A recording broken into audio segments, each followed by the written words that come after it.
नमस्कार, मैं अनु शर्मा हमारे YouTube चैनल में आपका हार्दिक स्वागत और अभिनंदन करती हूँ। हम आधुनिक काल को पढ़ रहे हैं। आधुनिक काल के अंतर्गत हमने भारतेंदु युग को पढ़ लिया है। आज बारी है हमारी द्विवेदी युग को पढ़ने की। द्विवेदी युग,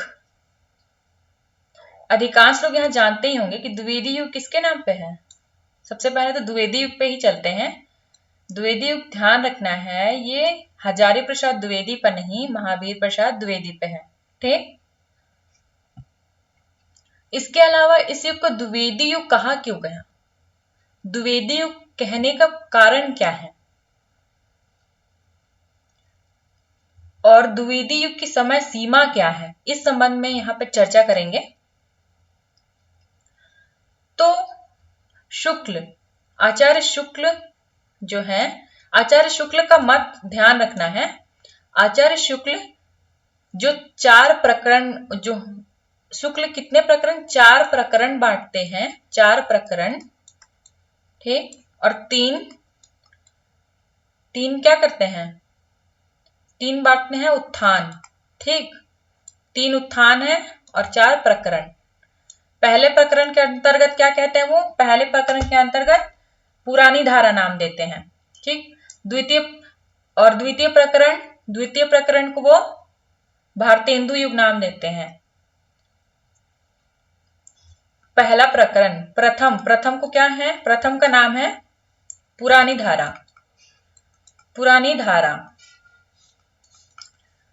द्वितीय क्या है,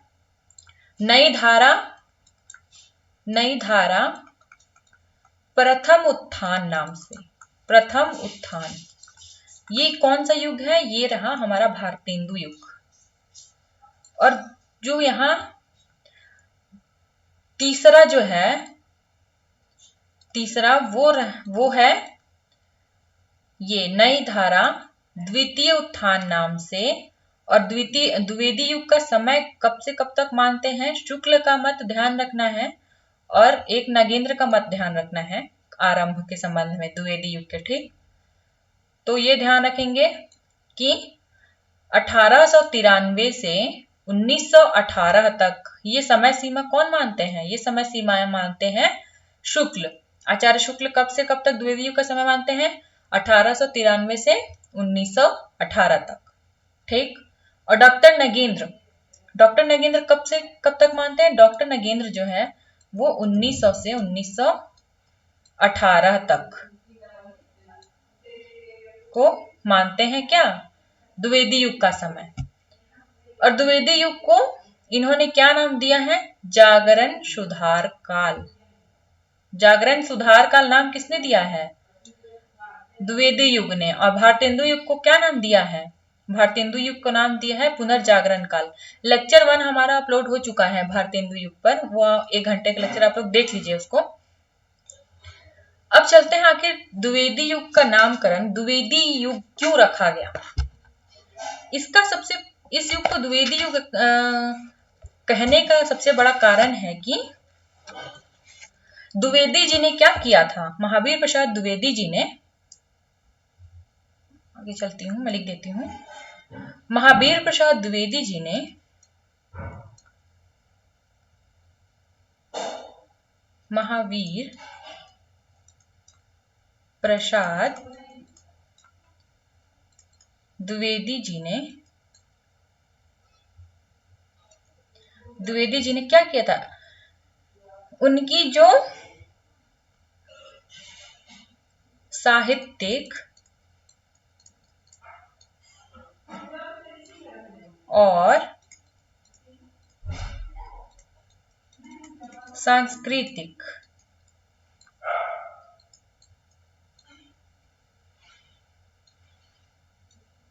चेतना को दिशा प्रदान किया था। क्या कारण है, द्विवेदी युग को द्विवेदी युग कहने का क्या कारण है, अगर इंटरव्यू में भी पूछ लेता है कि द्विवेदी युग को द्विवेदी युग कहने का क्या कारण है, तो सबसे पहले तो बात यह है कि द्विवेदी युग का नामकरण महावीर प्रसाद द्विवेदी के नाम पर पड़ा है। और क्यों पड़ा है? क्योंकि महावीर प्रसाद द्विवेदी जी ने ही इस युग के साहित्य को, सांस्कृतिक चेतना को एक दिशा प्रदान करने का कार्य किया था। ठीक, आई होप कि आप लोग चीजें समझ रहे होंगे और इनकी जो भूमिका है वह बहुत ही अविस्मरणीय है। ठीक, बहुत ही महत्वपूर्ण भूमिका रही है जिसको भुलाया नहीं जा सकता है। आगे चलती हूँ। आई होप कि द्विवेदी युग का नामकरण क्यों पड़ा, कब से कब तक है, ये सारी चीजें समझ आ गई होंगी। नगेंद्र का मत ध्यान रखना है, शुक्ल का मत यहाँ ध्यान रखना है। अब हम देख लेते हैं द्विवेदी युगीन कुछ प्रवृत्तियां। तो द्विवेदी युग की सबसे प्रमुख जो प्रवृत्ति है वो है राष्ट्रीयता की भावना। पर यहां नोट करने वाली बात यह है कि क्या राष्ट्रीयता की भावना भारतेंदु युग में नहीं थी? तो देखिए, राष्ट्रीयता की भावना भारतेंदु युग में भी थी, परंतु यहां अंतर इस बात से स्पष्ट हो जाता है कि भारतेंदु युग में, भारतेंदु जो युग है उसमें राजभक्ति और राष्ट्रभक्ति का क्या था? द्वंद्व की स्थिति थी। भारतेंदु स्वयं भी प्रिंस ऑफ वेस्ट जब भारत आते हैं तो उनके स्वागत में गान लिखते हैं। तो राजभक्ति और राष्ट्रभक्ति में अंतर स्पष्ट नहीं था, द्वंद्व की स्थिति थी। ठीक, अंग्रेजों का चरित्र उस वक्त तक पूर्णतः खुलकर सामने नहीं आया था, किंतु द्विवेदी युग तक आते आते अंग्रेजों का चरित्र पूर्णतः बुद्धिजीवियों के सामने था, लोगों के सामने था, सामान्य जन के सामने था। और जो राजभक्ति का, भारतेंदु युग में जो राजभक्ति थी वह पूर्णतः द्विवेदी युग में आते आते पूर्णतः क्या हो चुकी थी? समाप्त हो चुकी थी। ठीक, तो यहाँ पर जो राष्ट्रीयता है वो देश प्रेम है, एक तरह से कहूं। यहाँ पे गया प्रसाद शुक्ल स्नेही का एक कोटेशन है, उसके माध्यम से आप लोग समझ पाएंगे। गया प्रसाद शुक्ल स्नेही ध्यान है ना, ये स्नेही ना उपनाम से भी करते थे और एक कौन क्या किस नाम से करते थे? स्नेही के अलावा त्रिशूल नाम से भी करते थे ना, त्रिशूल उपनाम से भी करते थे। पर ये ध्यान रखना है कि ये जो स्नेही उपनाम था ये श्रृंगार परक जो रचनाएं करते थे, ये प्रेम से संबंधित जो अपनी रचनाएं करते थे वो किस नाम से करते थे? स्नेही नाम से। और त्रिशूल जो उनकी राष्ट्रभक्ति से संबंधित रचनाएं होती थी वो किस नाम से करते थे? त्रिशूल नाम से। अब चलती हूँ, बहुत ही प्रसिद्ध ये कोटेशन है, आप लोग को ध्यान भी होगा, अगर ध्यान नहीं है तो याद कर लीजिएगा, याद तो होना चाहिए। जिसको न निज गौरव तथा निज देश पर अभिमान है, वह नर नहीं नर पशु निरा है और मृतक के समान है।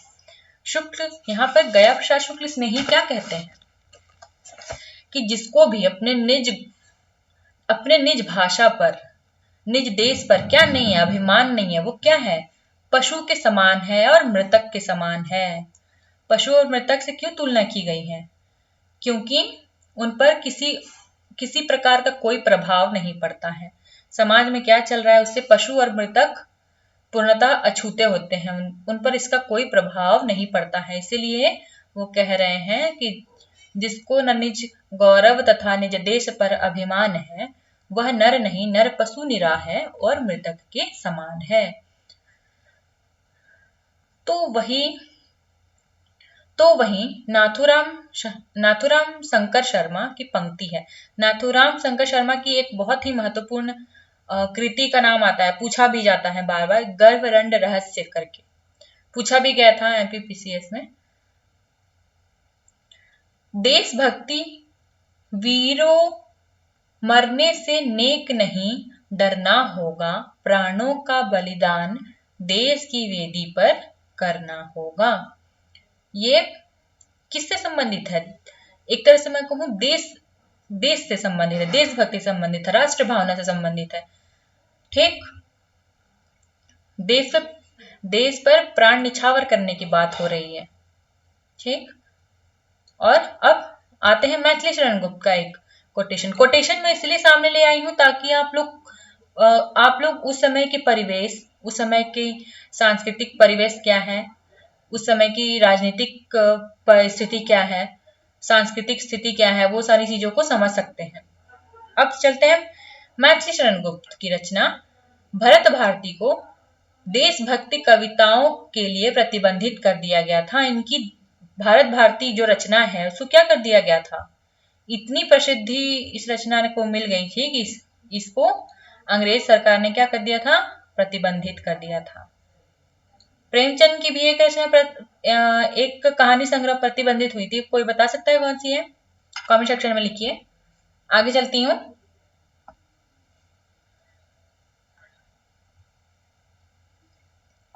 अब है दूसरी प्रवृत्ति के अंतर्गत क्या है, इतिवृत्तात्मकता।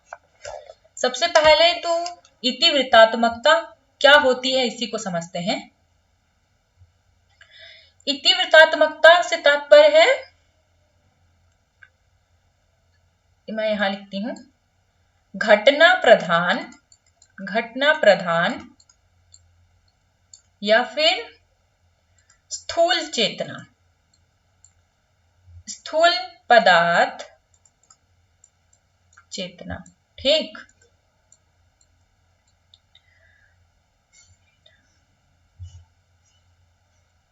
आगे चलती हूँ, मैं समझाते चलती हूँ, समझाऊंगी इसको। इतिवृत्तात्मकता से स्थूल, ठीक है, वस्तुपरक। द्विवेदी युग की प्रमुख विशेषता है क्या, इतिवृत्तात्मकता। बहुत महत्वपूर्ण है, मोस्ट इंपॉर्टेंट, ध्यान रखेंगे, ये पूछा जाता है, बार बार पूछा गया है कि इतिवृत्तात्मकता जो प्रवृत्ति है वो किस युग की देन है या फिर किस युग की है। ऑप्शंस होंगे भारतेंदु युग, द्विवेदी युग, छायावाद, प्रगतिवाद, प्रयोगवाद। तो किस युग की है, द्विवेदी युग की। और इतिवृत्तात्मकता से क्या तात्पर्य, घटना प्रधान, स्थूल पदार्थ चेतना। मतलब कवि जो है क्या कर रहा है उस समय, कवि केवल वस्तुपरक दृष्टिकोण है उसका, वो सूक्ष्म रूप से चीजों को नहीं देख रहा है। जैसा कि छायावाद में जो भी चित्रण हुआ है वो किस रूप में हुआ है, सूक्ष्म रूप में हुआ है। वहीं द्विवेदी युग में जो चित्रण हुआ है स्थूल रूप में हुआ है, वस्तुपरक रूप में हुआ है, जिसमें कवि क्या करता है, अपनी दृष्टि वस्तुपरक स्थिति के बोधगम्यता तक ही सीमित रखता है, ये ध्यान रखेंगे। और इसमें सूक्ष्म सौंदर्य, यहां मैं लिख देती हूं, इसमें क्या है, सूक्ष्म सौंदर्य, सूक्ष्म सौंदर्य दृष्टि नहीं दिखती है, नहीं दिखती। जिस प्रकार जो चीजें हैं उसे वो कभी उसी रूप में देखता है और उसी को वर्णित करता है। उसमें किसी प्रकार की कोई कलात्मकता, कल्पनाशीलता कुछ भी नहीं है। ठीक, एक तरह से कहूं सीधी सपाट चीजें हैं। द्विवेदी युग की प्रमुख विशेषता है क्या, इतिवृत्तात्मकता। इतिवृत्त का शाब्दिक अर्थ कथा होता है, अर्थात किसी घटना को बढ़ा चढ़ाकर प्रस्तुत करना। क्या अर्थ होता है, इतिवृत्त का शाब्दिक अर्थ कथा, अर्थात किसी घटना को क्या बढ़ा चढ़ाकर प्रस्तुत करना। ठीक, भारतेंदु युग में मुक्तक शैली में रचना होती थी, जबकि द्विवेदी युग में प्रबंध काव्य दिखाई पड़ते हैं। सबसे पहले तो प्रबंध और मुक्तक में हमें अंतर समझ लेना होगा, स्पष्ट कर लेना होगा। प्रबंध और मुक्तक। प्रबंध काव्य क्या होता है, जिसमें किसी भी चरित्र का संपूर्ण जीवन चित्रित होता है, वो क्या है, प्रबंध काव्य। और जीवन की किसी एक महत्वपूर्ण घटना को लेकर अगर कुछ चित्रित किया जा रहा है तो वो क्या है, मुक्तक काव्य। जिस प्रकार राम की संपूर्ण घटना को, जीवन को आधार बनाकर चल रहा है, उनके बचपन से लेकर सीता निर्वासन तक की घटना को, तो वो क्या है, एक प्रबंध काव्य के अंतर्गत आता है। और उसमें से केवल राम के वनगमन को आधार बनाकर लिखा जाए कोई कविता, तो वो क्या है, मुक्तक। और इस पर शुक्ल का एक बहुत ही महत्वपूर्ण कोटेशन आता है, वो कहते हैं कि प्रबंध काव्य अगर विस्तृत वनस्थली है तो मुक्तक क्या है, मुक्तक चुना हुआ गुलदस्ता है। इसके माध्यम से हम प्रबंध और मुक्तक का अंतर बहुत अच्छे से स्पष्ट कर सकते हैं। वो कहते हैं क्या, प्रबंध काव्य क्या है, एक विस्तृत वनस्थली है। अगर बगीचा है प्रबंध काव्य, तो मुक्तक काव्य क्या है, उसमें से चुना हुआ गुलदस्ता। आई होप कि आप लोग को समझ आ गया होगा। और एक चीज है कि इस युग में स्थूल चेतना की अभिव्यक्ति दो रूपों में हुई है। पूरे तरीके से समझ लीजिए, लिख के समझाती हूँ ताकि अच्छे से समझ आए आप लोग को। इसमें स्थूल जो सौंदर्य है पहले बताया गया है, तो द्विवेदी युग का किस रूप में है, स्थूल रूप में, वस्तुपरक रूप में। जिस प्रकार कवि जो जिन घटना को देख रहा है वह उसी प्रकार प्रस्तुत कर रहा है, वह उसके भीतर घुसने का कोई प्रयास नहीं कर रहा है। स्थूल सौंदर्य, और मैंने बताया अभी स्थूल सौंदर्य जो चेतना है, स्थूल सौंदर्य चेतना की अभिव्यक्ति, स्थूल सौंदर्य चेतना की अभिव्यक्ति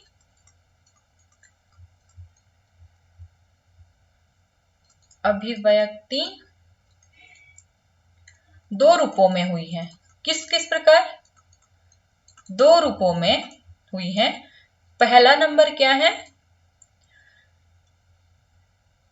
पहला है सीधी सपाट, पूरी तरह से सीधी सपाट और वस्तुपरक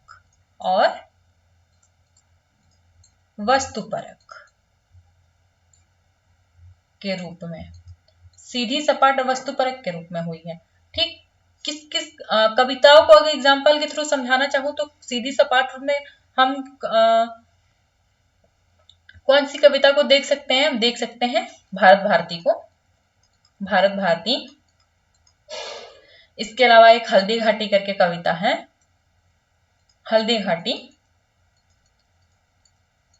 उसमें जो विषय वस्तु वर्णित है वो किस प्रकार है, पूर्णतः सीधी सपाट है, वस्तुपरक है। हल्दी घाटी किसकी कविता है, आप लोग कमेंट में बताएंगे।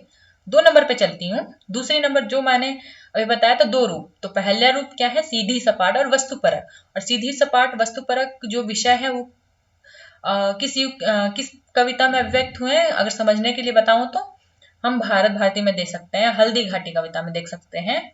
और दूसरी है भावुकता प्रधान, भावुकता प्रधान पौराणिक कल्पनाओं पर, पौराणिक कल्पना के रूप में। और इस कविता के द्वारा मैं समझाना चाहूँ कि किस कविता को आधार बनाकर मैं ये बात कह रही हूं, तो किस कविता को, वो है साकेत और प्रिय प्रवास। ठीक, आई होप कि आप लोग जो चीजें मैं अभी समझाना चाह रही थी आप लोग समझ गए होंगे और नोट भी किए होंगे जो मैंने एक्स्ट्रा चीजें बताई हैं। आगे चलती हूँ। जैसे गुप्त, यहाँ पे कुछ एग्जाम्पल्स हैं वो देख लेते हैं तीव्रतात्मकता का। जो प्रबंध काव्य और हमने मुक्तक काव्य में अंतर जो स्पष्ट किया था उसको एक बार देख लेते हैं कि कौन सा प्रबंध है कौन सा मुक्तक काव्य है। गुप्त जी का साकेत, जयद्रथ वध, पंचवटी, यशोधरा, द्वापर आदि क्या है, प्रबंध काव्य है। पूछा जाता है कि साकेत तो सिलेबस में लगा ही हुआ है, तो वहां से आप लोग जानते होंगे कि प्रबंध काव्य है। परंतु इसके अलावा जयद्रथ वध, पंचवटी, यशोधरा, द्वापर आदि क्या है, ये सभी प्रबंध काव्य है। और हरिऔध का वैसे ये किसका है, मैथिली शरण गुप्त का।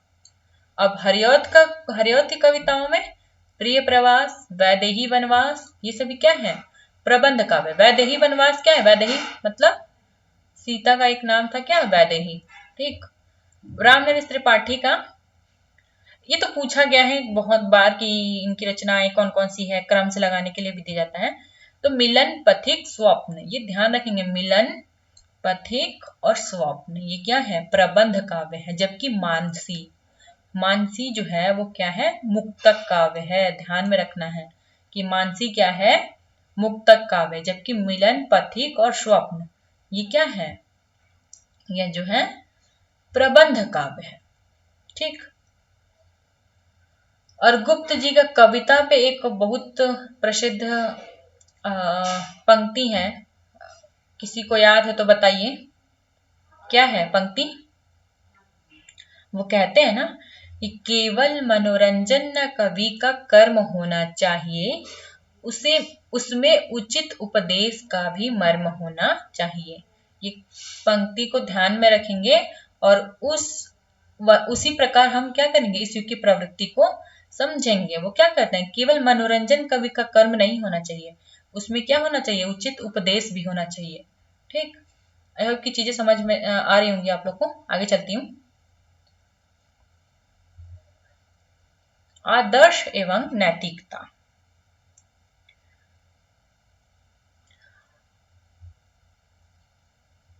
आदर्श एवं नैतिकता, ये जो है द्विवेदी युग किसके नाम पे है, महावीर प्रसाद द्विवेदी। वो बहुत ही, एक तरह से मैं कहूंगी कि ऐसे स्ट्रिक्ट व्यक्ति थे कि वो किसी प्रकार की श्रृंगारिक भावना को पसंद नहीं करते थे। ठीक, और उनकी जो दृष्टि थी वो किस प्रकार की दृष्टि थी पूछा जाता है तो वो उपयोगितावादी दृष्टि थी। ठीक है, कौन सी, उनकी किस प्रकार की दृष्टि थी, उपयोगितावादी। उपयोगितावादी, उपयोगितावादी, ठीक है, दृष्टिकोण है। और आदर्श और नैतिकता को क्यों, उस समय की प्रवृत्ति क्यों थी, कोई भी प्रवृत्ति जो होती है उसके पीछे क्या होता है, उस समय की परिस्थितियां जिम्मेदार होती हैं। ठीक, तो उस समय क्या था, उस समय अंग्रेजों की, एक तरह से कहूंगी क्या था, अंग्रेजों का आधिपत्य था भारत पर, और जो पाश्चात्य संस्कृति थी वो हावी हो रही थी। लोग अपनी भारतीय संस्कृति को भूल रहे थे, पाश्चात्य संस्कृति को क्या कर रहे थे, अपना रहे थे। तो उस समय महावीर प्रसाद द्विवेदी ने क्या किया था, उनको अपनी संस्कृति, अपनी जो हमारी जो संस्कृति में एक तरह से मैं कहूँ जो नैतिकता की बातें हैं, आदर्श की बातें हैं, मानव मूल्य की बातें हैं, मानवतावादी मूल्य जो है उसको सामने लाने का कार्य किसने किया था, वो महावीर प्रसाद द्विवेदी ने ही किया था। और वो जो है वो किसी प्रकार की, इन्होंने निराला की एक कविता जूही की कली को क्या कर दिया था, वापस लौटा दिया था कि श्रृंगारिक भावना होने के कारण वो उसी प्रकार सरस्वती पत्रिका के संपादक रहे थे महावीर प्रसाद द्विवेदी। कब से कब तक, 1903 से 1920 तक संपादन किया था। किस पत्रिका का, सरस्वती पत्रिका का, आप लोग जानते होंगे, इतना मुझे भरोसा है। उस समय तक कोई भी श्रृंगारिक कविता इसमें छपने उन्होंने नहीं दिया था। तो वहां से दृष्टि समझ सकते हैं किस प्रकार की दृष्टि से, एक तरह से आदर्शवादी थी। ठीक, और उस समय जो भी रचनाएं होती थी वो हम अपनी संस्कृति को सामने लाने के लिए होती थी, हमारे जो पौराणिक पात्र है उसको आधार बना के लिखा जाता था, राष्ट्रीय चेतना उसमें समाहित होती थी। जो भी रचनाएं होती थी, पौराणिक प्रसंग तो आधार बनाया ही जाता था, देश के प्रति अनुराग को आधार बना के कविता लिखा जाता था। देश के प्रति अनुराग जो है उसको हम प्रिय प्रवास में ही देख सकते हैं। ठीक, प्रिय प्रवास की जो नायिका है राधा, उसका बिल्कुल ही नया रूप यहाँ प्रस्तुत किया गया है। यह जो है रीतिकाल की राधा नहीं है। ठीक, रीतिकाल में बिहारी ने जिस प्रकार नायक नायिकाओं का वर्णन किया है उस प्रकार की राधा यहाँ पर नहीं है, बल्कि किस प्रकार की राधा है, यहाँ पे राधा का लोक सेविका का रूप सामने आता है। ये ध्यान रखना है, राधा यहाँ किस रूप में बदल जाती है, लोक सेविका के रूप में बदल जाती है। ठीक, तो यहाँ से हम समझ सकते हैं उस समय की परिस्थितियों को, उस समय महावीर प्रसाद द्विवेदी की दृष्टि को। आगे चलती हूँ। और मैथिली शरण गुप्त की जो पंक्ति है मैंने बता ही दिया है, मनोरंजन ने कवि का कर्म होना चाहिए, उसमें उचित उपदेश का भी मर्म होना चाहिए। केवल मनोरंजन ही, केवल कविता मनोरंजन के उद्देश्य से नहीं लिखी जानी चाहिए, उसमें क्या होना चाहिए, उसमें उचित उपदेश भी तो होना चाहिए। उस समय की परिवेश के हिसाब से उसमें उपदेश का होना, उस समय के हिसाब, सांस्कृतिक उस समय की जो भी सामाजिक आर्थिक राजनीतिक परिस्थितियां थी उसमें कवि कहता है कि मनोरंजन ही नहीं होना चाहिए, इसमें एक उपदेश भी होना चाहिए। आगे चलती हूँ। आई होप की चीजें समझ रहे होंगे आप लोग। प्रकृति चित्रण। प्राकृतिक चित्रण श्रीधर सिरोरेखा एक साथ होगा। श्रीधर पाठक की कश्मीर कुसुम पूछा जाता है, ध्यान रखेंगे। श्रीधर पाठक की कश्मीर कुसुम, जबकि प्रिय प्रवास में दिवस का अवसान। ये कश्मीर कुसुम किस प्रकार की रचना है अगर पूछा जाए तो?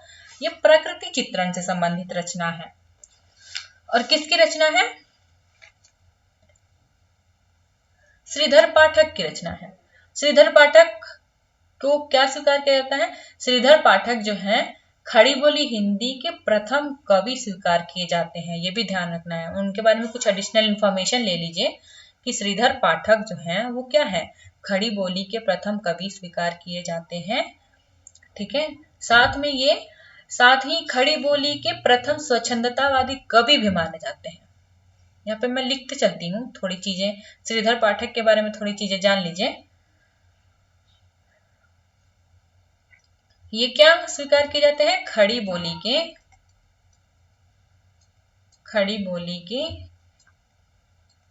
प्रथम कवि स्वीकार किए जाते हैं।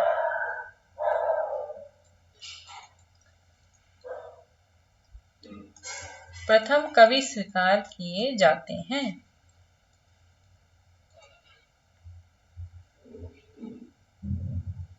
साथ ही खड़ी बोली के प्रथम कवि तो स्वीकार किए ही जाते हैं, साथ में खड़ी बोली के प्रथम स्वच्छंदतावादी कवि भी इन्हें माना जाता है। प्रथम पूछा जाता है, यह प्रश्न ध्यान रखेंगे, पूछा गया है बहुत बार। प्रथम स्वच्छंदतावादी कवि भी इन्हें स्वीकार किया गया है, कवि भी माने जाते हैं। ठीक,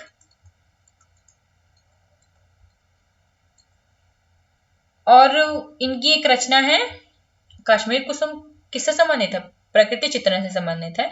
तो वहीं एकांतवासी योगी भी इनकी रचना है, जो कि लावनी छंद में है। लावनी छंद के संदर्भ में मैंने भारतेंदु युग में पूर्णतः बताया था कि क्या है लावनी छंद। लावनी एक प्रकार का महाराष्ट्र का लोक नृत्य है। ठीक, उसी प्रकार श्रांत पथिक रोला छंद में लिखा गया है इनका।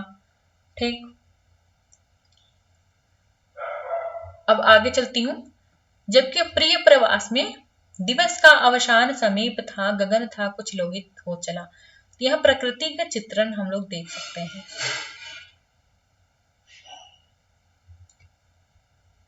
है ना, प्रकृति का चित्रण, दिवस का अवसान समीप था।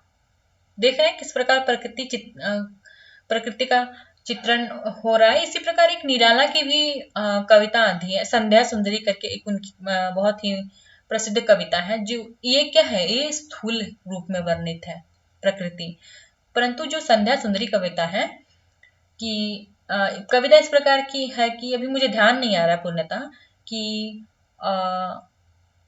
संध्या के समय फिर मेघ में आसमान से उतर रही संध्या सुंदरी परी सी धीरे धीरे धीरे।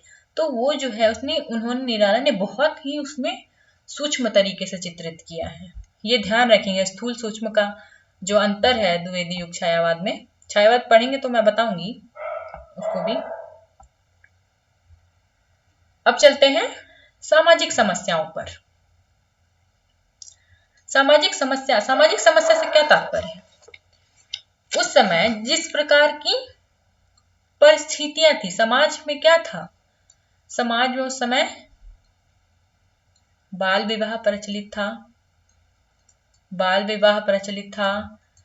विधवाओं का जब विवाह हो जाता था उन्हें दूसरा पुनर्विवाह करने का एक तरह से कानून तो आ गया था, परंतु करने का दिया नहीं जाता था। इसके अलावा क्या था? सती प्रथा था।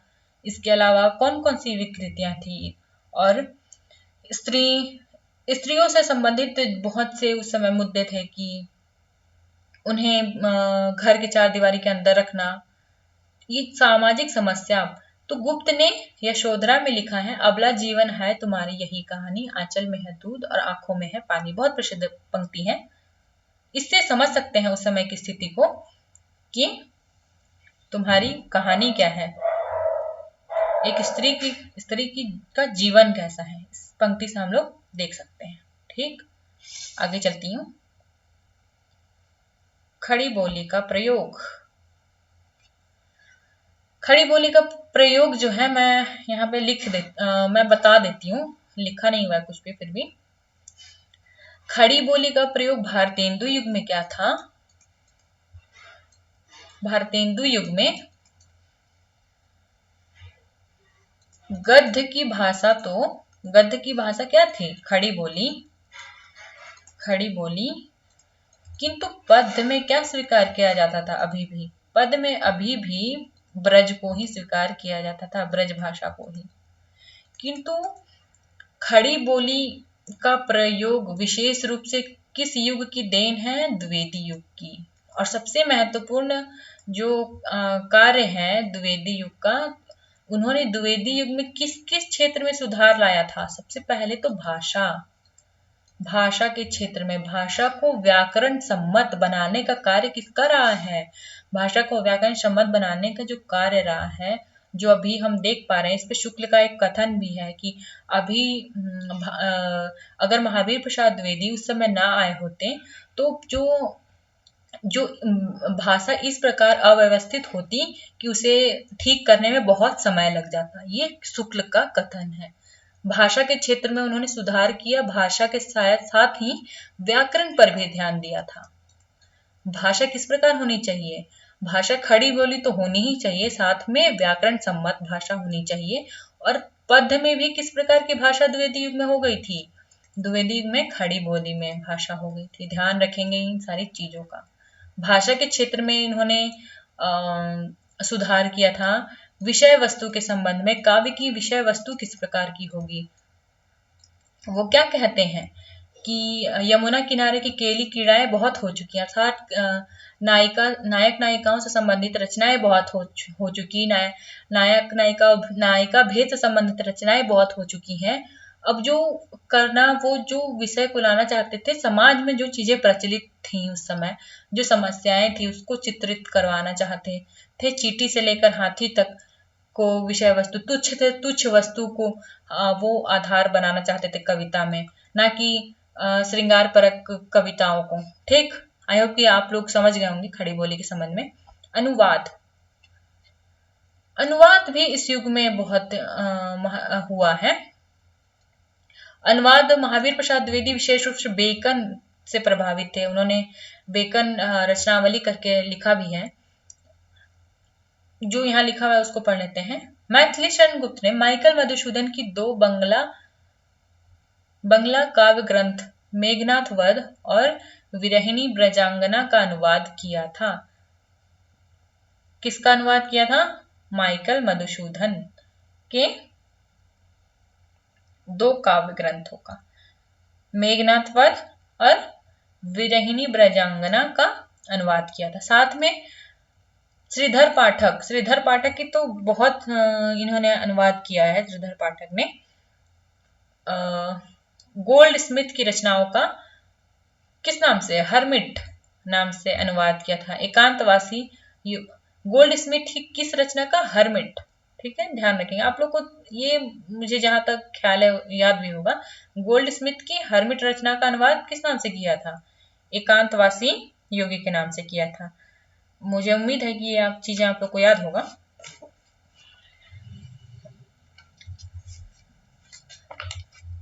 अब आगे चलती हूँ।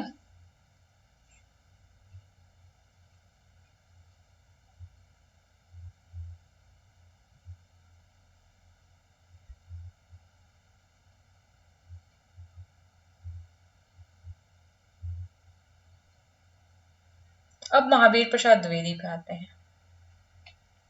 सबसे पहले तो उनका जन्म याद रखिएगा, क्रम से कवियों को दे देता है और क्रम से लगाने को दे देता है।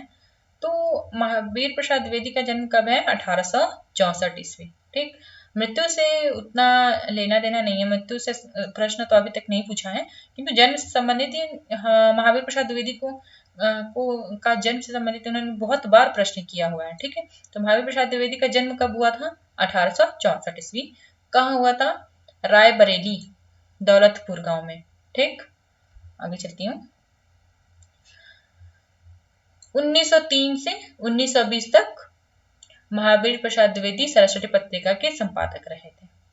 कब से कब तक? ध्यान रखेंगे, 1903 से 1920 तक महावीर प्रसाद द्विवेदी सरस्वती पत्रिका के संपादक रहे थे।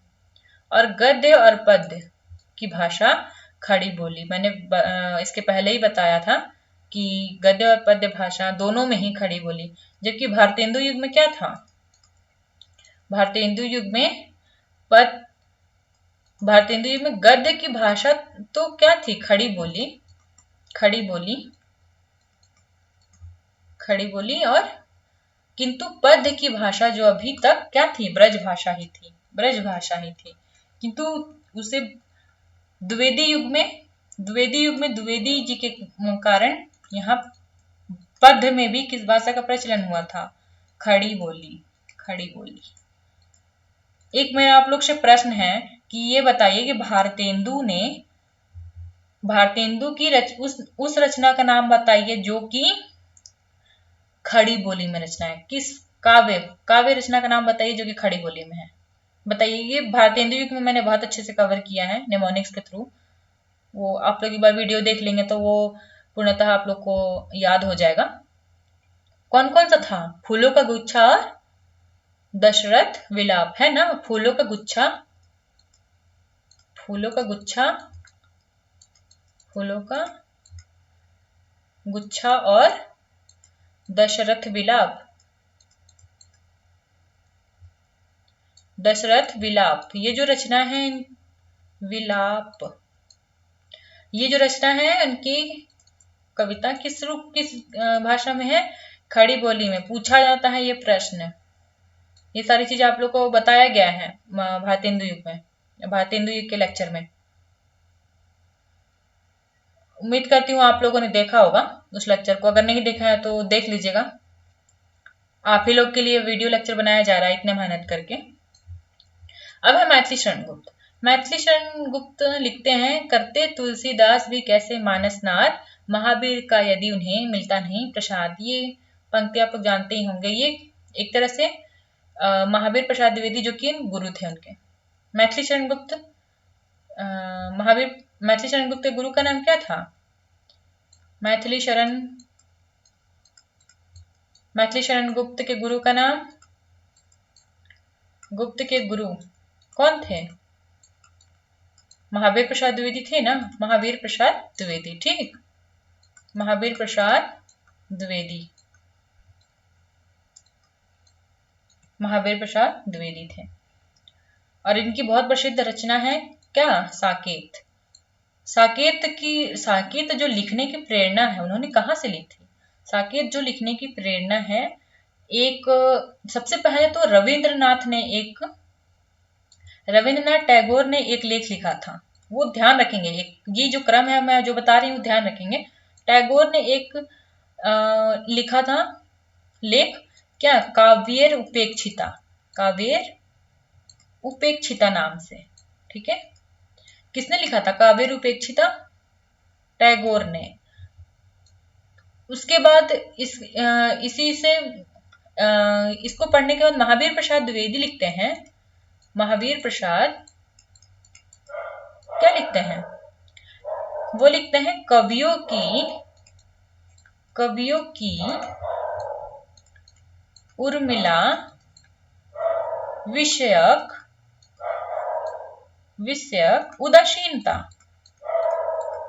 उदासीनता नाम से। इसी रचना को पढ़कर क्या करते हैं मैथिली शरण गुप्त? साकेत की रचना करते हैं। किसके चरित्र पर आधारित है? विशेष रूप से यह जो है उर्मिला के चरित्र पर आधारित है। ठीक, आगे चलती हूँ। आई होप कि जो चीजें मैं बता रही हूँ आप लोगों को समझ आ रहा होगा। और एक चीज यहाँ पे नोट कर लीजिएगा, नगेंद्र नगेंद्र क्या कहते हैं? साकेत जो है नगेंद्र साकेत को जनवादी काव्य कहते हैं। और शुक्ल क्या कहते हैं? समन्वय, सामंजस्यवादी। ठीक है, सामंजस्यवादी कौन कहते हैं? शुक्ल। आई होप कि आप लोग को चीजें समझ आ रही होंगी। नोट नोट देख लेते हैं शुक्ल की रचना। शुक्ल तो वैसे ही इंपॉर्टेंट है। हम पंडित महावीर प्रसाद द्विवेदी को पद्य रचना की एक प्रणाली के प्रवर्तक के रूप में पाते हैं। इसको हम लोग इस रूप में देख सकते हैं कि पद्य रचना को एक विशेष जो आधार प्रदान करने का कार्य किया भाषा के क्षेत्र में। किस किस क्षेत्र में? भाषा के क्षेत्र में, विषय वस्तु के क्षेत्र में। विषय वस्तु के क्षेत्र में किसने किया था? महावीर प्रसाद द्विवेदी ने ही किया था ना। तो याद कर लीजिएगा, ये कोटेशन पूछ सकता है कि प्रश्न कोटेशन देख के पूछ सकता है कि किसका ये कथन है, किसने कहा है महावीर प्रसाद द्विवेदी के संबंध में। तो उत्तर क्या होगा? शुक्ल। हम पंडित महावीर प्रसाद द्विवेदी को पद्य रचना की एक प्रणाली के प्रवर्तक के रूप में पाते हैं। ठीक, मैंने बताया कि द्विवेदी युग की एक प्रवृत्ति रही है क्या? अनुवाद। ठीक, द्विवेदी जी ने बेकन की रचनाओं का अनुवाद बेकन विचार रचनावली नाम से किया। ये पूछा गया प्रश्न है, ध्यान रखेंगे। किसके विचारों से प्रभावित है? बेकन की विचारधारा से प्रभावित है। हम इसको आगे पढ़ेंगे, आगे के लेक्चर में पढ़ेंगे कि वो बेकन की रचनाओं से इतना क्यों प्रभावित थे। ठीक, अभी बस आप लोग थोड़ा जान लीजिए कि बेकन रचनावली, बेकन की रचनाओं का अनुवाद किसने किया था? द्विवेदी जी ने किया था। किस नाम से? बेकन विचार रचनावली नाम से। आगे चलती हूँ। बाल मुकुंद गुप्त को भारतेंदु युग और द्विवेदी युग को जोड़ने वाले कवि के रूप में कहा जाता है। ये बहुत महत्वपूर्ण प्रश्न है। भारतेंदु युग और द्विवेदी युग की कड़ी कौन है?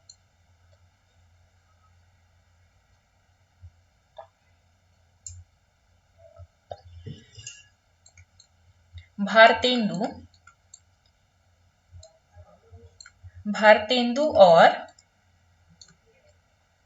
द्विवेदी युग के कड़ी कौन है? पूछा गया प्रश्न है, तो कौन है? बाल मुकुंद गुप्त है। ठीक, आगे चलती हूँ। बहुत सरल सहज भाषा में पढ़ाने की कोशिश की जा रही है, समझ तो आप लोग को आना ही चाहिए। एक महावीर प्रसाद द्विवेदी की जो बहुत ही प्रसिद्ध पंक्ति है, जिसका जिक्र मैंने आगे किया ही।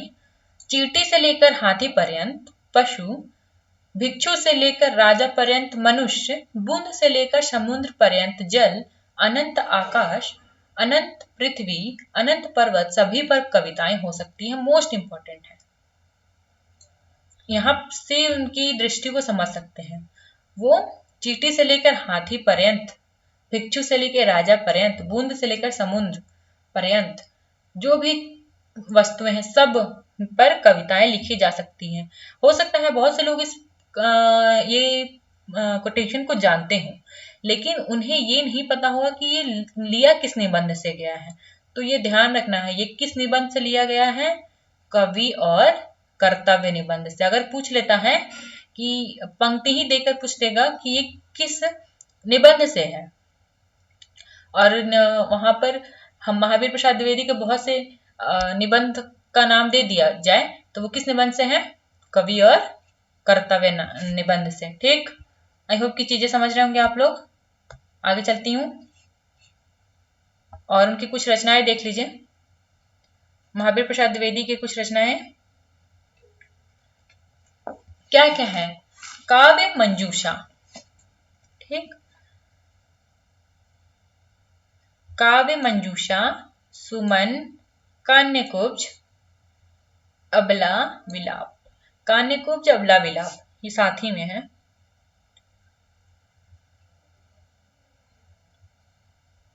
काव्य मंजूषा इंपॉर्टेंट है। ठीक, पूछा गया प्रश्न है। काव्य मंजूषा, सुमन और कान्यकुब्ज, अबला, विलाप। याद कर लीजिएगा, पूछ लिया जाए अगर। ये इस प्रकार के प्रश्न विशेष रूप से टीजीटी पीजीटी में बनते हैं।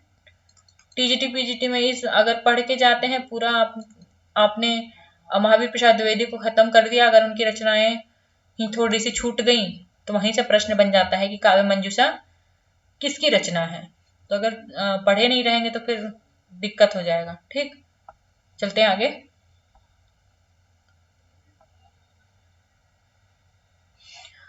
अब आते हैं किस पर? अयोध्या सिंह उपाध्याय हरिऔध पर।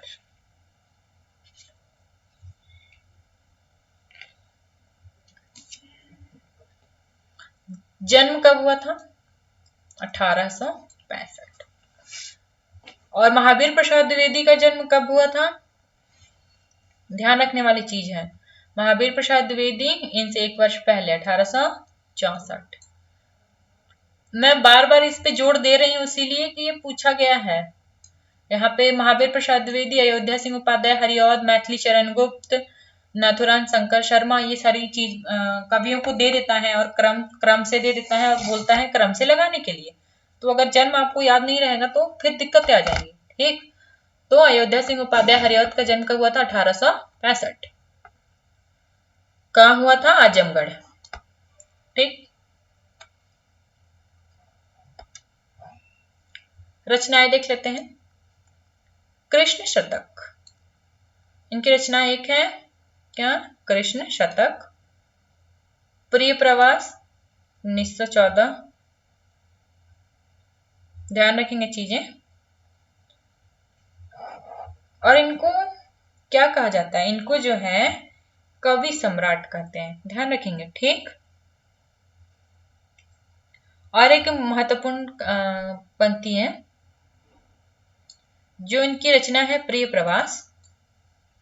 यहाँ जो प्रिय प्रवास है, प्रिय प्रवास खड़ी बोली का, प्रिय प्रवास खड़ी बोली का प्रथम, खड़ी बोली का प्रथम क्या माना जाता है? महाकाव्य, महाकाव्य माना जाता है। ध्यान रखेंगे, महत्वपूर्ण कथन है। प्रिय प्रवास क्या माना जाता है? खड़ी बोली का प्रथम महाकाव्य माना जाता है। लेकिन एक और मोस्ट इंपॉर्टेंट याद रखेंगे कि रामचंद्र शुक्ल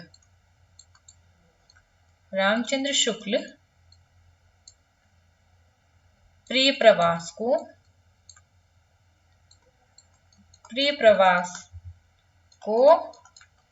महाकाव्य नहीं मानते हैं, महाकाव्य नहीं मानते। ध्यान रखना है चीजें, अगर पूछ लेता है वन लाइनर के फॉर्म में तो ये ध्यान रखेंगे ये चीजें। शुक्ल क्या करते हैं?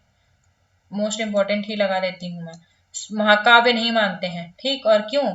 उनके शुक्ल के अनुसार इसमें कथानक क्या है? कथानक का भाव है। ठीक, इसी कारण वो इसे प्रिय प्रवास को महाकाव्य नहीं मानते हैं। ठीक, उनकी एक रचना है वैदेही वनवास। वैदेही मैंने बताया था आप लोग को, क्या? सीता का नाम है, सीता का पर्यायवाची है। और इसकी विषय वस्तु क्या है? सीता परित्याग की कथा है,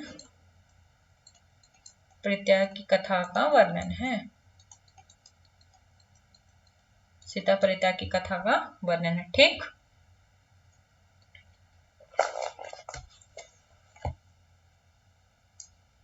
आगे। और रस कलश, ये भी ध्यान रखेंगे, बहुत महत्वपूर्ण है, पूछा गया है, प्रश्न है। रस कलश क्या है?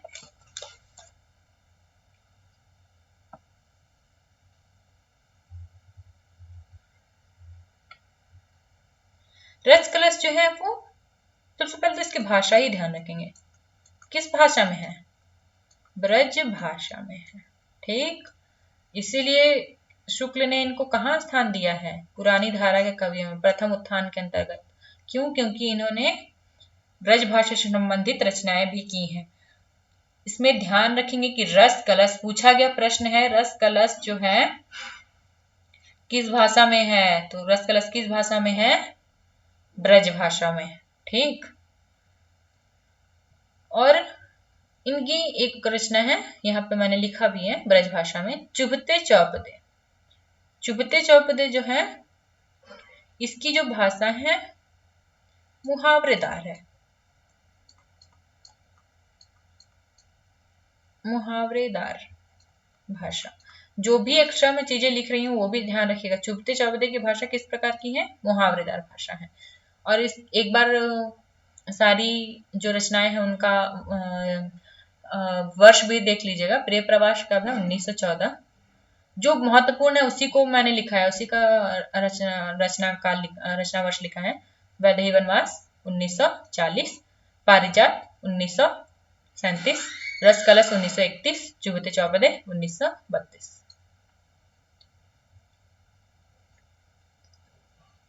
और रस कलश क्या है? ब्रज भाषा में है नायिका भेद। नायिका भेद तो संबंधित रचना है, तो एक स्वयं ही किस प्रकार की रचना हो जाती है? रीति ग्रंथ की रचना हो जाती है। ठीक, आगे चलती हूँ।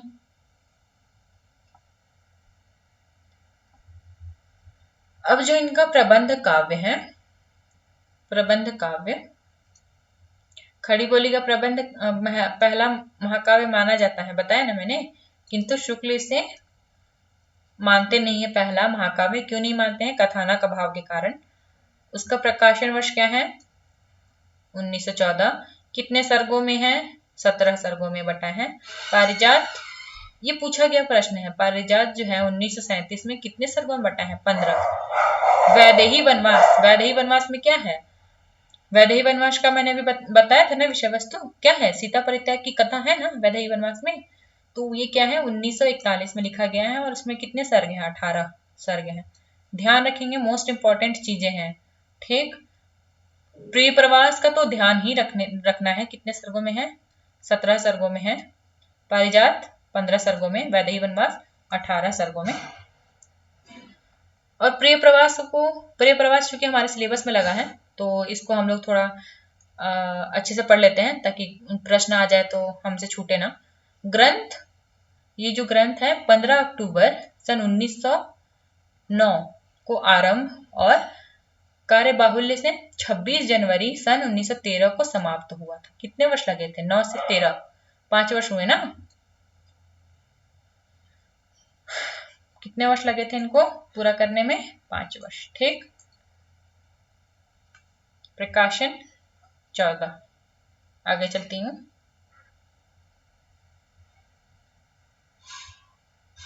अब विषय वस्तु देख लेते हैं प्रिय प्रवास का।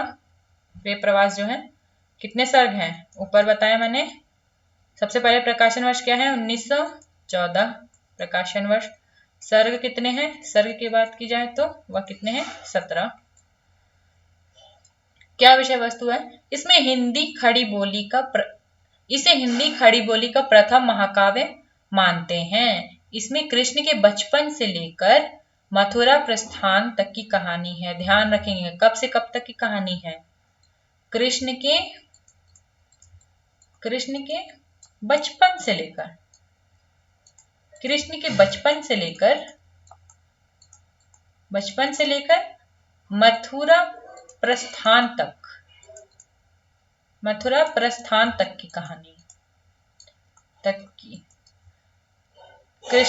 कृष्ण सबसे पहले तो नायक कौन? कृष्ण। और कृष्ण के बचपन से लेकर मथुरा प्रस्थान तक की कहानी है। और इसमें राधा का किस प्रकार का रूप सामने आया? इसमें राधा जो है लोक सेविका के रूप में सामने आई है। ठीक, के रूप में सामने आई है। इसका एक अन्य नाम पहले इन्होंने लिखा था, किस नाम से? ब्रजांगना विलाप नाम से। ठीक है, किस नाम से लिखा था? ब्रजांगना विलाप। ध्यान रखेंगे, पूछा गया प्रश्न है, इंपॉर्टेंट है।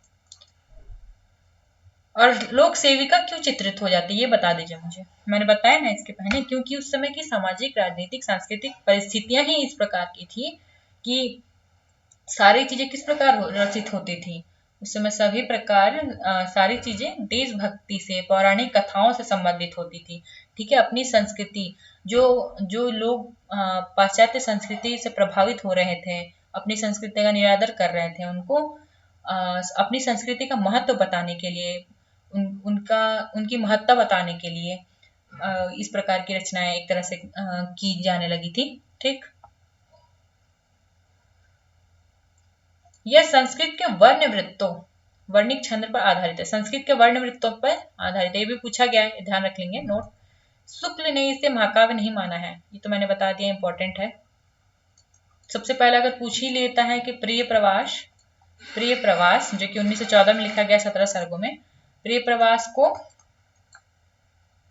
किसने महाकाव्य नहीं माना? महाकाव्य नहीं माना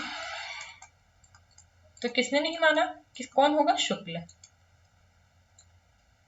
प्रिय प्रवास पर मंगला प्रसाद पारितोषिक पुरस्कार मिला था। ध्यान रखेंगे, पूछा जाता है कि प्रिय प्रवास पर हरिऔध को कौन सा पुरस्कार मिला था? प्रिय प्रवास पर अयोध्या सिंह उपाध्याय हरिऔध को मंगला प्रसाद पारितोषिक, ठीक, पुरस्कार मिला था। हरिऔध जी को कवि सम्राट की भी उपाधि मिली थी। कवि सम्राट भी कहते थे किसे? अयोध्या सिंह उपाध्याय हरिऔध को। गणपति चंद्रगुप्त ने इन्हें आधुनिक काल का सूरदास कहा है। सूरदास किसे आधार बनाकर इनकी रचनाएं, तीन रचनाएं हैं ना, शुक्ल ने 3 रचनाएं मानी है ना, कौन कौन सी? सूर सागर, साहित्य लहरी और सूर सरावली। और इन विषय आधार कौन है? कृष्ण है ना। और प्रिय प्रवास भी जो है किससे आधार बना के लिखा गया है? प्रिय प्रवास भी तो कृष्ण को आधार बना के लिखा गया है, इसलिए आधुनिक काल का सूरदास कहा गया है। किसके द्वारा? गणपति चंद्र के द्वारा। इसी प्रकार एक और प्रश्न बनता है, गणपति चंद्रगुप्त ने किसे आधुनिक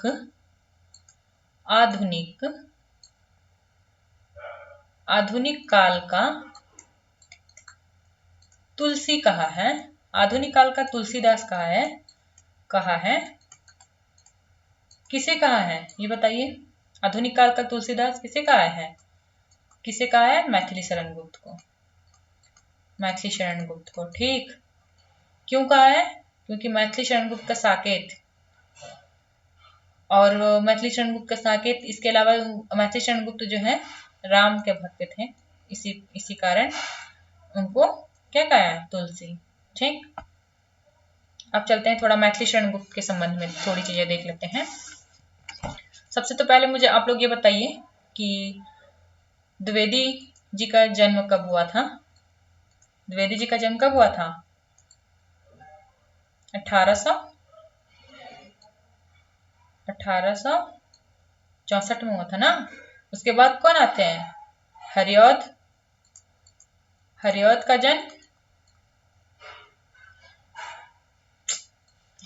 का जन्म कब हुआ था? उनसे 1 वर्ष बाद। ठीक,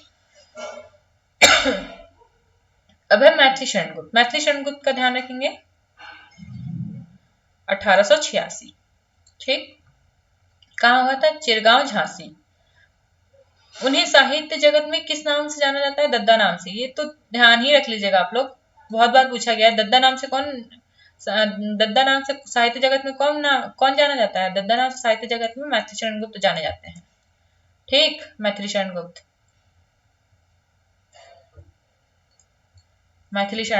ठीक,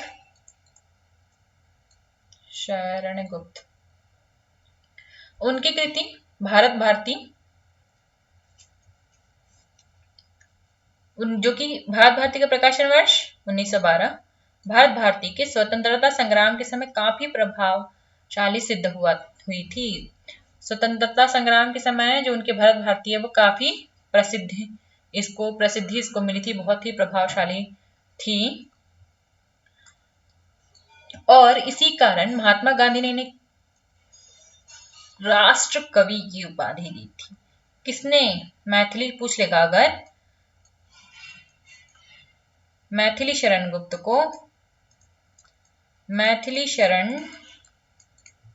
को राष्ट्र कवि की उपाधि किसने दी थी? किसने प्रदान की थी? तो क्या होगा? महात्मा गांधी। ध्यान रखेंगे तथ्य को। और किस रचना के आधार पर? भारत भारती। प्रकाशन वर्ष 1912। सन 1954 में भारत सरकार से इन्हें पद्म भूषण भी मिला था। इन्हें ध्यान रखिएगा, पद्म भूषण भी मिला था। प्रथम सर्वोच्च जो हमारा सम्मान है, पद्म भूषण, पद्म विभूषण और पद्मश्री। तो इन्हें क्या मिला था? पद्म भूषण। ठीक है, आगे चलती हूँ।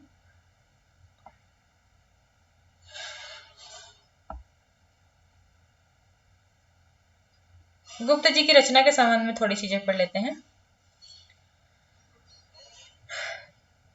इनकी जो पहली कविता है 1905 में हेमंत नाम से किस पत्रिका में छपी थी? सरस्वती पत्रिका में छपी थी। अगर पूछ लिया जाए कि मैथिली शरण गुप्त की कौन सी रचना सरस्वती पत्रिका में छपी थी, तो हेमंत।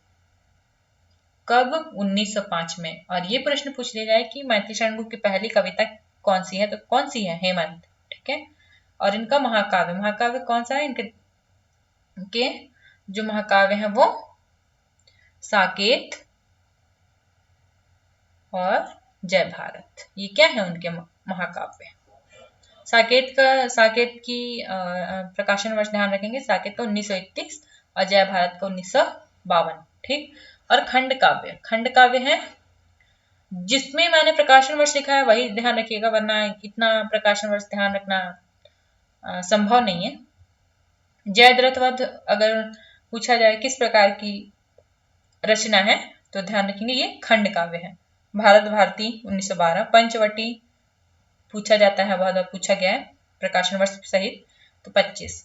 द्वापर 36। सिद्धराज, नहुष, कुणाल, गुरुकुल, जय भारत, झंकार, पृथ्वीपुत्र, वक्षंहार, शकुंतला, विष्णुप्रिय भी पूछा गया, ध्यान रखेंगे। 1957। किसान 1917। काबा और करबाला, चीजें ध्यान रखेंगे। आगे चलती हूँ, इनका खंड काव्य देख लेते हैं। रंग में भंग, इनके खंड काव्य की जो विषय वस्तु है देख लेते हैं। रंग में भंग जो उनकी रचना है कितनी में लिखी गई है? 1909। ये क्या है? ऐतिहासिक काव्य है।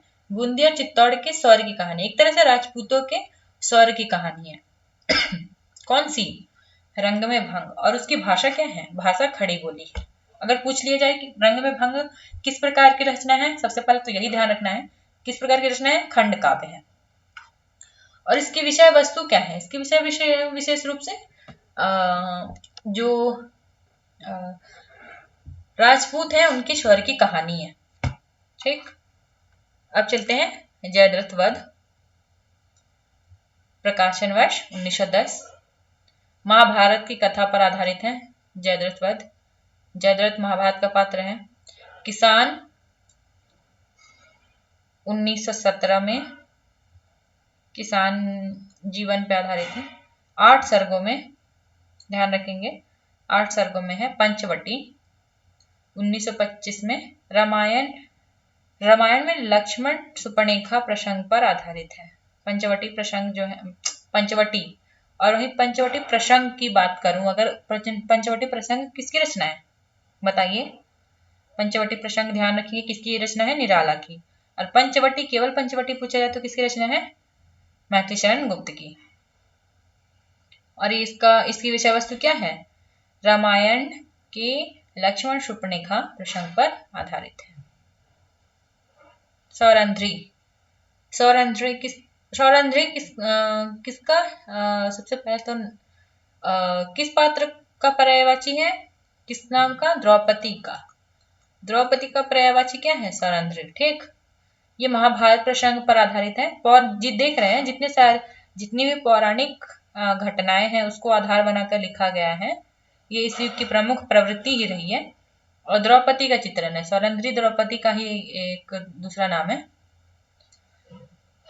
बक संहार क्या है? महाभारत की कथा पर आधारित है। भीम द्वारा इसकी हत्या, जो बक की हत्या की गई थी महाभारत में भीम के द्वारा, उसे आधार बनाकर लिखा गया है। आगे चलती हूँ। वन वैभव। वन वैभव जो है वो महाभारत पर आधारित है।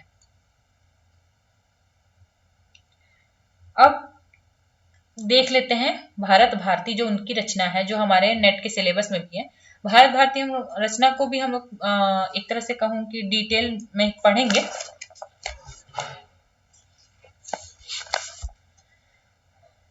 भारत भारती रचना कवि कौन है? मैथिली शरण गुप्त। प्रकाशन वर्ष 1912। विषय क्या है इसमें? भारत के स्वर्णिम अतीत की झांकी है।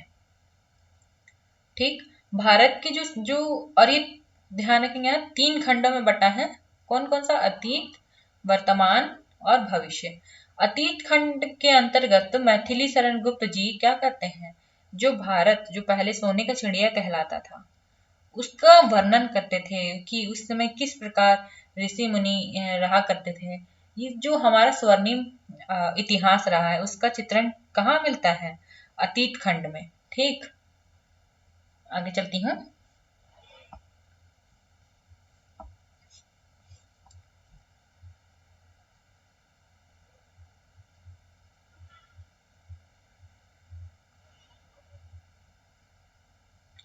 एक चीज यहाँ छूट गई है, उससे लिख लीजिएगा आप लोग। वह है कि भारत भारती रचना जो है, भारत भारती भारत भारती की रचना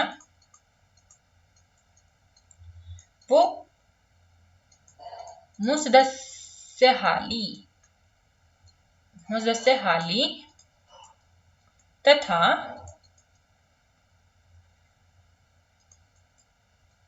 ब्रजमोहन दत्तात्रेय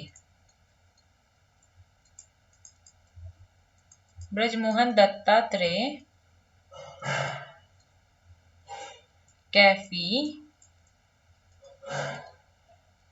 कृत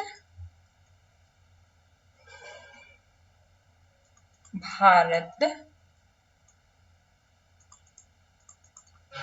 दर्पण की प्रेरणा अथवा प्रतिक्रिया मानी जाती है।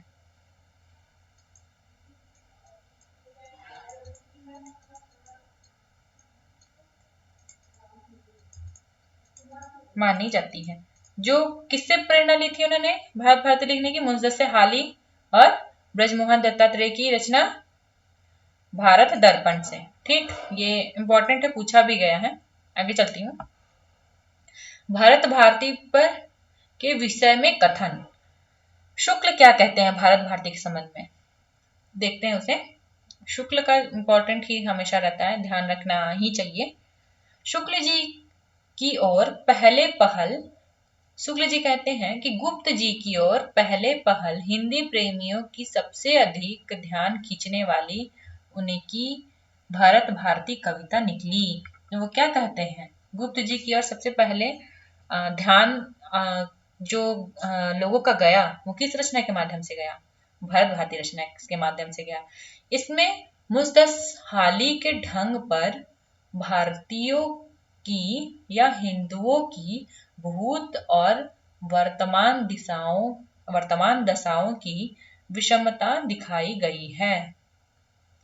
क्या दिखाई गई है इसमें? अतीत, हमारा अतीत किस प्रकार का था? स्वर्णिम था ना। और अभी वर्तमान किस प्रकार? अव्यवस्थित है। एक तरह से हम पाश्चात्य संस्कृति की ओर बढ़ रहे थे। जो भी उस समय परिस्थितियां थी, जो विषमताएं थे, उसको दिखाया गया है। आगे चलती हूँ। भविष्य निरूपण का प्रयत्न नहीं है, यद्यपि काव्य की विशिष्ट पदावली, रसात्मक चित्रण, वाग व चित्र इत्यादि का विधान इसमें न था, पर बीच में मार्मिक तथ्यों का समावेश बहुत साफ और सीधी भाषा में न होने से यह पुस्तक स्वदेश की ममता से पूर्ण नवयुवकों को बहुत प्रिय हुई। ये ध्यान रखेंगे, नवयुवकों को क्या हुई? और इसमें मार्मिक तथ्य क्या थे? बहुत साफ थे, सीधी साधी भाषा में थे। मैंने बताया था ना, भारत भारती की जो रचना है किस प्रकार की है? सीधी सपाट वस्तुपरक है ना, सीधी सपाट है, सीधी सपाट वस्तुपरक। तो इसी कारण इसके मार्मिक स्थल सीधे साधे थे, इसीलिए ये नवयुगों के बीच क्या हुई? बहुत प्रिय हुई। प्रस्तुत विषय को काव्य का पूर्ण स्वरूप न दे सकने पर भी इसमें हिंदी कविता के लिए खड़ी बोली का उपयुक्तता अच्छी तरह सिद्ध कर दी।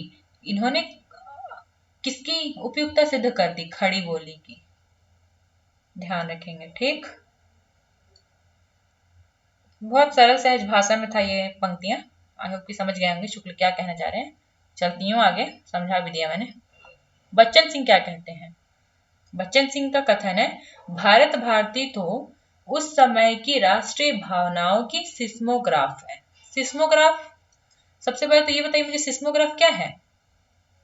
सिस्मोग्राफ है भूकंप मापने का यंत्र है ना, सिस्मोग्राफ भूकंप मापक यंत्र है ना, ठीक। तो उस समय की राष्ट्रीय भावना का क्या है? सिस्मोग्राफ है, अर्थात राष्ट्रीय भावना का मापक है। इसे लिखने की प्रेरणा उन्हें मुजद्दस हाली और कैफी के भारत दर्पण से मिली, ठीक। मुजद्दस हाली और कैफी के किससे? भारत दर्पण से, ठीक। आगे चलती हूँ। गुप्त जी ने शैली हाली से ली और जमीन कैफी से। अगर पूछ ले तो इंपॉर्टेंट है, गुप्त जी ने जो शैली है, शैली कहाँ से ली है? हाली से, ठीक है। ध्यान रखेंगे, शैली कहाँ से है? हाली से। और जमीन, जमीन किससे? कैफी के। कैफी की किस रचना से? भारत दर्पण, जो उनकी कविता है भारत दर्पण, ठीक। दर्पण, ठीक। आगे चलती हूँ। इसमें तत्कालीन राष्ट्रीय चेतना वर्तमान की हीन भावना के संदर्भ में अतीत का गौरव और प्रकारांतर से भविष्य का संकेत चित्र है। इसमें क्या है? अतीत, इसमें तत्कालीन राष्ट्रीय चेतना, तत्कालीन उस समय क्या थी? राष्ट्रीय चेतना। वर्तमान की हीन भावना के संदर्भ में अतीत का गौरव, अतीत में जो गौरव था, और तत्काल में जो एक तरह से पाश्चात्य संस्कृति का प्रभाव था, लोग समझ नहीं रहे थे चीजें, तो उसको प्रभावित करना, वर्तमान को, वर्तमान व्यवस्थित रहेगा तभी तो भविष्य व्यवस्थित रह पाएगा ना। तो अतीत का गौरव और वर्तमान में जो राष्ट्रीय चेतना थी, उसे आधार बना के क्या किया गया है? भविष्य की ओर संकेत किया गया है। इसमें हिंदू जातीयता की गंध खोजने वालों को जानना चाहिए कि भारतीय राष्ट्रीय चेतना का प्रारंभ भी स्रोत हिंदू धर्म की पुनरुत्थानवादी भावना ही है। हिंदू धर्म की पुनरुत्थानवादी धारणा, अर्थात एक तरह से अपने अपने अपने धर्म को, अपने समाज को, हमारे जो पौराणिक पात्र रह चुके हैं, उन्हें, इतिहास के जो पात्र हैं, उसे क्या करना? उसे आधार बनाना, उनके चरित्र को आधार बनाना ही क्या है? एक तरह से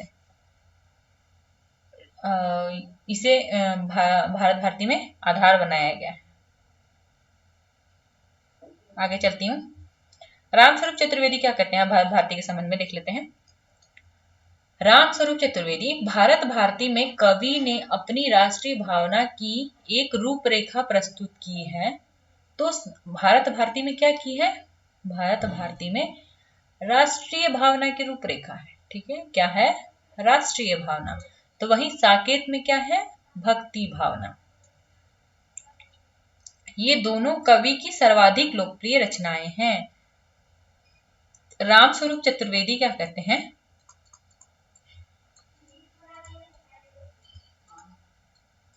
जो रामस्वरूप चतुर्वेदी है वो क्या कहते हैं? जो भारत भारती है, इसमें मैथिली शरण गुप्त की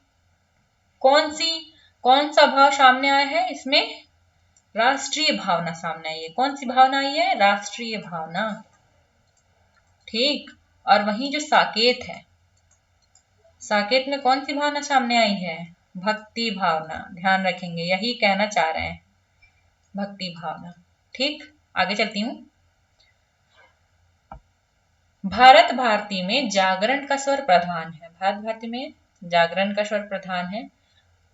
और उन बहुत प्रसिद्ध उनकी पंक्ति है, हम कौन थे, क्या हो गए और क्या होंगे अभी, अभी आओ विचारे आज मिलकर ये समस्या सभी। पूछ लेगा अगर ये कथन किस रचना से है, तो ध्यान रखना है किस रचना से है? भारत भारती से। कौन सी रचना है? हम कौन थे, क्या हो गए और क्या होंगे अभी, अभी आओ विचारे आज मिलकर ये समस्या सभी। अब साकेत, साकेत में वो लिखते हैं, राम तुम मानव हो, ईश्वर नहीं हो क्या, विश्व में रमे हुए नहीं सभी कहीं हो क्या। ये भी बहुत प्रसिद्ध पंक्ति है, ये भी ध्यान रखेंगे। ठीक, आगे चले। और ये बताइए कि महावीर प्रसाद द्विवेदी किस छद्म नाम से लिखते थे? किस छद्म नाम से लिखते थे? बता दीजिए मुझे। महावीर प्रसाद द्विवेदी भुजंग भूषण, भुजंग भूषण छद्म नाम से क्या करते थे? रचनाएं करते थे। ठीक, किस नाम से बता दिया मैंने? भुजंग भूषण। आगे चलती हूँ।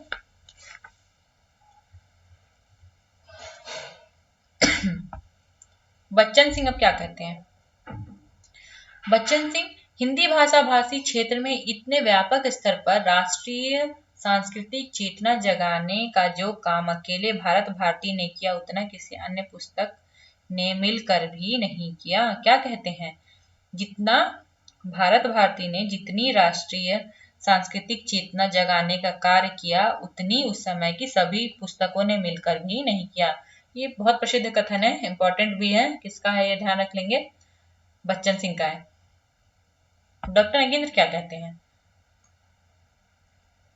नगेंद्र जो है, भारत भारती ने हिंदी भाषियों में जाति और देश के प्रति गर्व और गौरव की भावनाएं प्रबुद्ध की, और तभी से ये राष्ट्र कवि के रूप में विख्यात हुए। भारत भारती रचना के बाद ही तो महात्मा गांधी ने राष्ट्र कवि की उपाधि दी। तो वही कह रहे हैं नगेंद्र कि भारत भारती रचना के द्वारा ही ये जो हिंदी भाषियों में देश जाति के प्रति जो उन्होंने गौरव जगाया, इसी से क्या कहलाए? ये राष्ट्र कवि कहलाए। किसका कथन है? नगेंद्र का कथन है। आगे चलती हूँ। बच्चन सिंह का एक कथन है, उनकी नारियों में उर्मिला का, अब ये साकेत के संबंध में है। ठीक, उनकी नारियों में उर्मिला का चरित्र चित्रण सबसे अधिक निष्प्रभ और ठंडा है।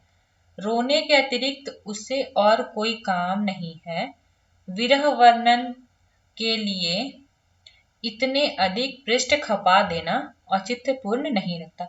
एक तरह से उन्होंने क्या किया? आलोचना ही की है। जो नवम दशम सर्ग है साकेत का, जिसमें विरह में है उर्मिला, उसमें क्या कहते हैं, लेकिन बच्चन सिंह क्या कहते हैं कि सबसे नारियों में क्या है? निष्प्रभ और ठंडा है उसका चरित्र चित्रण, और इतना विरह वर्णन में इतने पृष्ठ खपा देना क्या औचित्यपूर्ण नहीं है। ठीक, आगे चलते हैं। अन्य तथ्य कुछ देख लेते हैं। गुप्त ने खुद को कौटुंबिक कवि मात्र कहा है। कौटुंबिक कवि मतलब, कौटुंबिक कवि से क्या तात्पर्य है? अर्थात पारिवारिक। ठीक, अर्थात क्या होगा? पारिवारिक। पारिवारिक, ये ध्यान रखेंगे। कौटुंबिक से तात्पर्य क्या है? पारिवारिक। और उन्होंने क्या लिखा था? जो मार्क्स की कार्ल मार्क्स की पुत्री का क्या नाम था? जयनी था ना। पारिवारिक को सही कर लेंगे, पारिवारिक, पारिवारिक, ठीक। कौटुंबिक से तात्पर्य तो पारिवारिक। मार्क्स की पुत्री का क्या नाम था? जयनी। उन्हीं पर उन्हीं को जैनी नाम था उनका, जैनी, तो उनको आधार बना के क्या जयनी लिखा है इन्होंने, ठीक, कविता। माइकल मधुसूदन दत्त के मेघनाद वध का हिंदी अनुवाद मधुप नाम से किया। किस नाम से? मधुप नाम से। किसका? माइकल मधुसूदन दत्त की मेघनाद वध, ठीक, उसका अनुवाद। आगे चलते हैं। इनका नारी संबंधी काव्य यशोधरा, ध्यान रखेंगे पूछ लेता है। इनका जो नारी संबंधी काव्य है वह क्या है? यशोधरा। यशोधरा कब? 32 में। साकेत कब? 31 में। विष्णुप्रिया कब? 1957 में, ठीक। साकेत 1941। यह 12 सर्गों में विभाजित है। कितने सर्गों में विभाजित है? 12 सर्गों में। प्रिय प्रवास कितने सर्गों में विभाजित है? 17 सर्गों में, ठीक। यह राम कथा के उपेक्षित पात्र उर्मिला को लेकर लिखा गया है। और साकेत का पहले नाम क्या था? उर्मिला उताप, ठीक। इसके 9वें सर्ग में उर्मिला का विरह वर्णन है, और इनके विरह वर्णन को किसने औचित्यपूर्ण नहीं माना है? प्रश्न अगर पूछ लिया जाए तो बच्चन सिंह ने, ठीक। महावीर के एक लेख कवियों की उर्मिला विषयक उदासीनता, ठीक, जो कि 1908 में लिखा था, जो कि किस नाम से? भुजंग भूषण। इस नाम की ये छद्म नाम से रचनाएं करते थे ना, छद्म नाम से। कौन? महावीर प्रसाद द्विवेदी। कवियों की उर्मिला विषयक उदासीनता, ठीक। और महावीर प्रसाद द्विवेदी किससे प्रभावित थे? वो रविंद्रनाथ टैगोर की रचना काव्य उपेक्षिता से प्रभावित थे। उर्मिला विषयक काव्य लिखा था, ठीक। और महावीर प्रसाद द्विवेदी किससे प्रभावित है? महावीर प्रसाद द्विवेदी की जो एक उन्होंने लेख लिखा था उर्मिला विषयक उदासीनता, उससे प्रभावित है। आगे चलते हैं।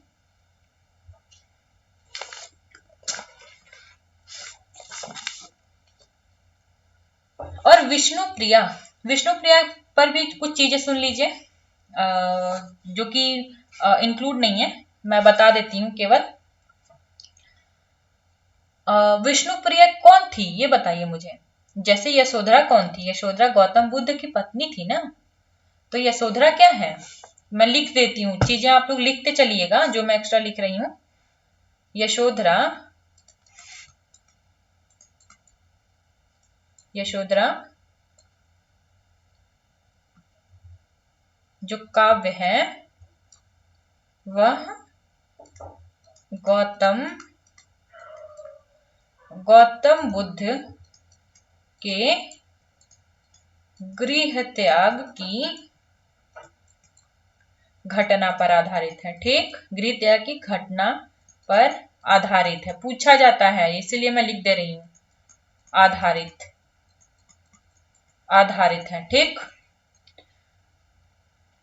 और विष्णुप्रिया, विष्णुप्रिया किनकी पत्नी थी? विष्णुप्रिया बताइए। विष्णुप्रिया जो है वो चैतन्य महाप्रभु की पत्नी थी। यह चैतन्य महाप्रभु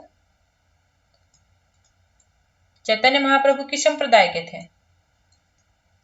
चैतन्य महाप्रभु की पत्नी को आधार बनाकर लिखा गया है, को आधार बनाकर लिखा गया है, लिखा गया है। जयनी मैंने बता दिया कि कार्ल मार्क्स की पुत्री जैनी को आधार बनाकर लिखा गया है, ठीक। और रामचंद्र शुक्ल ने मैथिली शरण गुप्त को किस प्रकार का कवि कहा है? सामंजस्यवादी कवि, ठीक। अब आगे चलिए। अब राय देवी प्रसाद पुन, इनको पढ़ लेते हैं, राय देवी प्रसाद पुन को थोड़ा। इनका जन्म कब हुआ? 1868 में, ठीक। कहाँ हुआ? जबलपुर में। रचनाएं क्या क्या है? इन्होंने कौन कौन सी रचनाएं की? मृत्युंजय कब? 1904 में रचना है इनकी। राम रावण विरोध, राम रावण विरोध कब? 1906 में। स्वदेश कुंडल, नए सन का स्वागत, ये सारी चीजें किसकी हैं? ये सारी रचनाएं राय देवी प्रसाद पूर्ण की है। ठीक। अनुवाद, अनुवाद कालिदास के मेघदूत का ब्रज भाषा में धराधर धावन नाम से इन्होंने अनुवाद किया है। ध्यान रखेंगे, मेघदूत का, मेघदूत किसकी रचना है? कालिदास की है ना, तो कालिदास की रचना मेघदूत का ब्रज भाषा में अनुवाद धराधर धावन नाम से। ठीक, 1902 में। आगे चलते हैं। अब गया प्रसाद शुक्ल स्नेही, स्नेही जो कि मैंने बताया था पहले ही स्लाइड में कि स्नेही जो है वो श्रृंगार परक रचनाएं जब करते थे तो स्नेही नाम से करते थे, और राष्ट्रभक्ति परक रचनाएं करते थे तो त्रिशूल नाम से। ठीक, श्रृंगार में यह नहीं होगा। श्रृंगार कविता स्नेही एवं राष्ट्रीय कविता त्रिशूल नाम से लिखते थे, मैंने बता ही दिया। कृषक क्रंदन, ये बहुत बार पूछा गया है। कृषक क्रंदन किसका है? और केवल किसान दे दिया जाए तो किसकी रचना है? किसान, 1917 में। ध्यान रखेंगे, ये मैथिली शरण गुप्त की रचना है। ठीक, मैथिली शरण गुप्त की। प्रेम पच्चीसी, राष्ट्रीय वीणा त्रिशूल तरंग, त्रिशूल से याद रख लीजिएगा, त्रिशूल तरंग। कृषक क्रंदन बहुत बार पूछा गया है, प्रेम पच्चीसी भी पूछा गया है, त्रिशूल तरंग भी पूछा गया है। अब एक अन्य कवि आते हैं, रामचरित उपाध्याय, उनको देख लेते हैं। रामचरित उपाध्याय जो है विशेष रूप से इनका जन्म कब? 1972। कहाँ? गाजीपुर। इनकी रचना क्या है? रामचरित चिंतामणि, और ये क्या है? प्रबंध काव्य है। ठीक है, और रामचरित उपाध्याय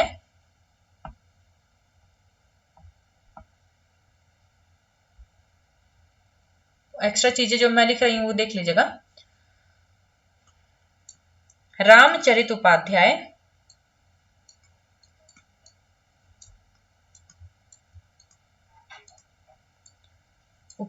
द्विवेदी युग के पूछा गया प्रश्न है। द्विवेदी युग के प्रमुख कौन है? प्रमुख सूक्तिकार के रूप में, सूक्तिकार के रूप में विख्यात है, विख्यात है। अगर ये पूछ लिया जाए कि द्विवेदी युग में कौन सा एक कवि है जो सूक्तिकार के रूप में विख्यात है, तो कौन होगा? रामचरित उपाध्याय। ध्यान रखेंगे। ठीक, और कुछ चीजें जान लेते हैं। नाथूराम शंकर शर्मा के संबंध में तो हमने चीजें पढ़ लिया है। गिरिधर शर्मा एक कवि हैं, उनको जान लीजिए। गिरिधर शर्मा नवरत्न, गिरिधर शर्मा नवरत्न। इनकी ख्याति क्यों है? गिरिधर शर्मा नवरत्न की ख्याति बंगला और संस्कृत की रचनाओं के हिंदी अनुवाद को लेकर है। ठीक है, इन्होंने क्या किया था? बंगला और संस्कृत का हिंदी अनुवाद किया था। किसने? पूछ लिया जाए तो गिरिधर शर्मा नवरत्न ने। ठीक है, गिरिधर शर्मा नवरत्न ने गीतांजलि का हिंदी में, गीतांजलि किसकी रचना है? टैगोर की रचना है, का अनुवाद किसने किया? हिंदी में। और गोल्ड स्मिथ के हर्मिट का संस्कृत श्लोक में अनुवाद किया था। गोल्ड स्मिथ का हर्मिट का अनुवाद एकांतवासी योगी नाम से श्रीधर पाठक ने भी किया है, किंतु ब्रज भाषा में किया, देखना पड़ेगा एक बार। गोल्ड स्मिथ का इन्होंने क्या किया है? संस्कृत श्लोकों में अनुवाद किया है। ठीक, ये ध्यान रखेंगे इनके संबंध में।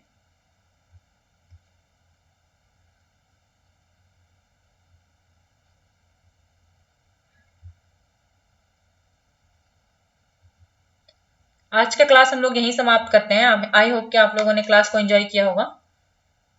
लाइक कीजिए, सब्सक्राइब करिए, शेयर कीजिए अपने मित्रों के साथ। आप लोगों ने इस लेक्चर को देखा, इस वीडियो लेक्चर को, इसके लिए धन्यवाद आपका।